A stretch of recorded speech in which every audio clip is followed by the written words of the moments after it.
Thank you, Mr. Speaker. Mr. Speaker, I rise to support the statement by my chair on health, on this issue of strike of medical doctors.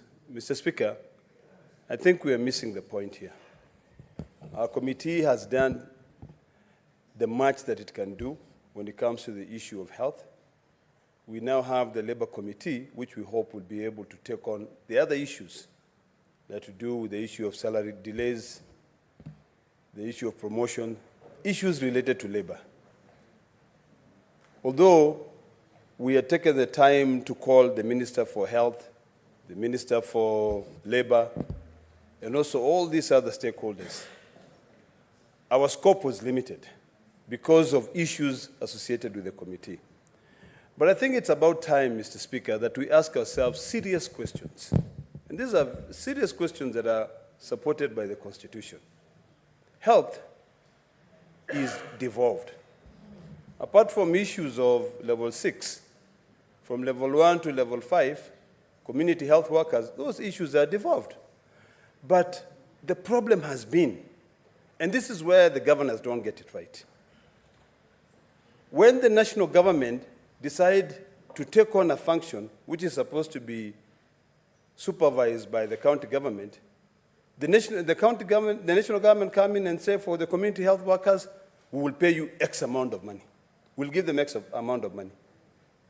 In the small budgets, Mr. Speaker, that we sent to the county governments forget that national government, the Ministry of Health, which is led by someone who is not even a doctor to be able to understand the pain of doctors, gets 141 billion shillings, which is equivalent to the shareable allocation of almost 30 counties. Then immediately the governors say, even us will pay 50%. So you hear headlines, the national government has released 3 billion. So of course, it will also affect the county budgets, and they will also release an additional 3 billion. Where is that money coming from? Then now you hear governors saying, because that is what they said in the meeting, that CBA which was negotiated was not fair.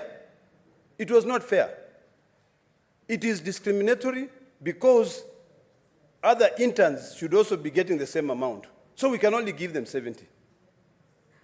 Mr. Speaker, if this House, the Senate, does not take this matter very seriously and deal with it, we will continue failing devolution. We'll continue failing our citizens who have brought us here.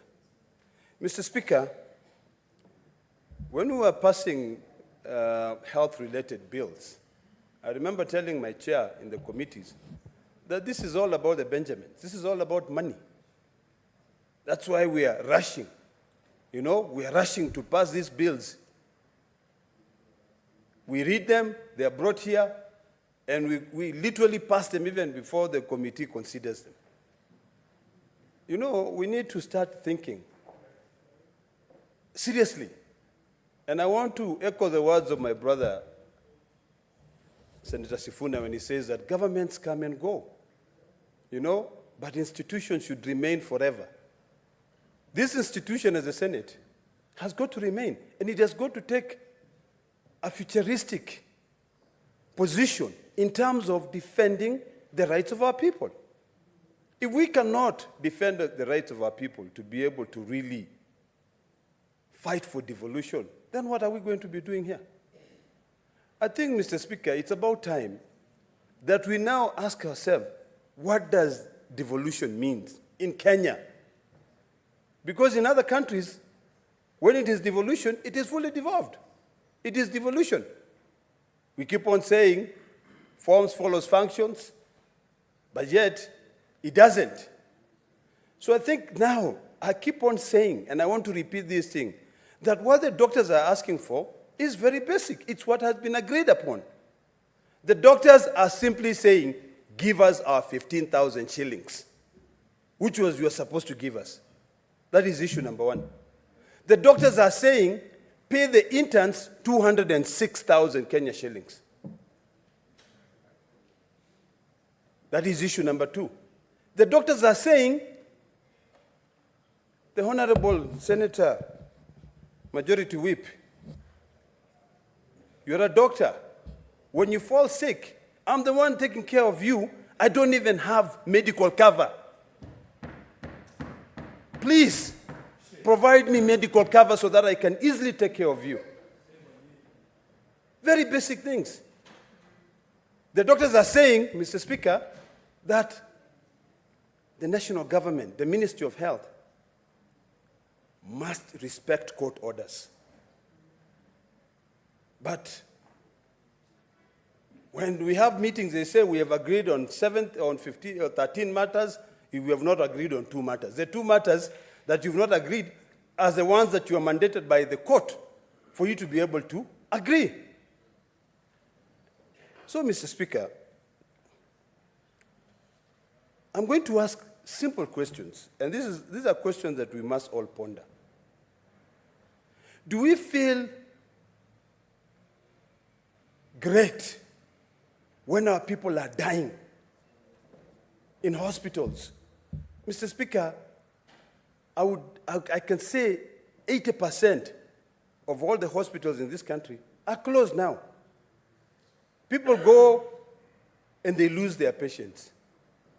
Small things which could be resolved just because of this argument saying that an intern is not a doctor. The training that an intern gets is different. A doctor gets is different from any other interns. Completely. So, Mr. Speaker, if we don't know, let's say we don't know, and agree to be told. And this is the biggest problem of having someone leading that docket. And she has got no clue about what doctors go through. Incompetence of the highest order, Mr. Speaker. Mr. Speaker, this is a matter which should pain all of us. We are here to defend the interest of our people. We shouldn't defend any individual interest. We defend the interest of the collective, all the Kenyans, because the truth of the matter, Mr. Speaker, is that right now, the people who are in the Ministry of Health have become overnight billionaires. Why? Because there's a lot of money in the Ministry of Health. When you are controlling a budget of 141 billion shillings, you're equivalent to about 30 governors. So you'll stand there and you say, no, you can easily say whatever you want to say. Because you don't give a hoot in hell about the life of Kenyans. So, Mr. Speaker, I would request you. Honorable Kina, if you are dissatisfied with the conduct of the CS in charge of health, you know exactly what to do. You bring a motion and you prosecute it. Proceed. Mr. Speaker, I'm guided. And it is not that we haven't pondered on that. No, we keep on saying, let them deal with the first one they're dealing with the fake fertilizers. Then now we'll come back and deal with the other ones to save humans' life. You know, seriously, Mr. Speaker. You know, when you sit there, Mr. Speaker, the people of Kilifi are also saying, oh, and the people of Kenya are saying, now we elevated our speaker from a person from Kilifi to the country. Can we one day, Mr. Speaker, suspend the sitting of this House and we all march to the Ministry of Health? Or can we use the power that we have? Because senators, you have a lot of powers, let me tell you. The power on the division of revenue, if you just say no, people will listen. But sometimes you forget the powers that you have. You know, I don't know whether you go and drink tea in other houses which their budget is increasing to 2 billion. Mr. Speaker, you know, sometimes we see things, and it's good for us to say them here. Because this is where the truth has got no shades of gray. I mean, when you look at budgets, even budgets when they are being allocated out there, you find one member of parliament who is the chair of budget committee has now decided that he will take 1.5 billion for roads of his own constituency when other counties have got no money whatsoever. So you're saying that we have got no money, we've got no money. Then where is equity? We keep on saying, like some of us here, when we stand here, Mr. Speaker, we were trying to rely on the equalization fund because of the, all the issues of session paper number 10 of 1965. But now, someone, just because that person is the chair of the budget committee, decides, I'm going to give 1.5 billion to roads of my own constituency. Shame on him.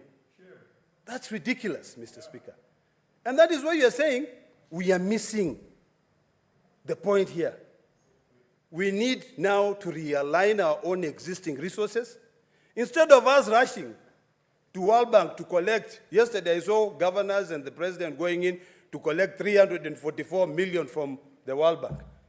And all you're doing is that you're causing problems for the future generations. Why can't we learn to then realign our existing resources? If it is true we do not have money to pay doctors, then we should not have 1.5 billion to put roads, to maintain roads. And if you follow closely, Mr. Speaker, and I don't intend to put any improper motive on our colleagues, you'll find that even contracts, Thank you, Mr. Speaker. Senator Hillary Wakili.